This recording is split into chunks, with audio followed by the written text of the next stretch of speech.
در دوره سفر کره اساسگذار صلح و وحدت پیشوای ملت پرزیدنت جمهوری تاجیکستان محترم امامعلی رحمان بر ناحیه واسه در جماعت دهود به نام میرزاعلی وایس در دهه چهارباغ نزد مؤسسه تحصیلات میانه عمومی رقم 29 بنای نوی مکتب گشوده شده مورد استفاده قرار داده شد.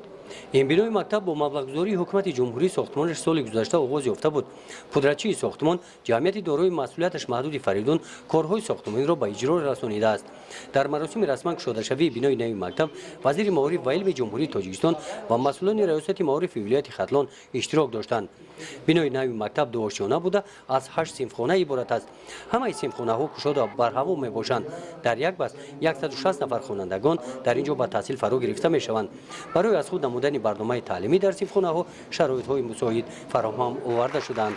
گزارش خواجه نظریف خدای نظر ظهورов از ناحیه واسه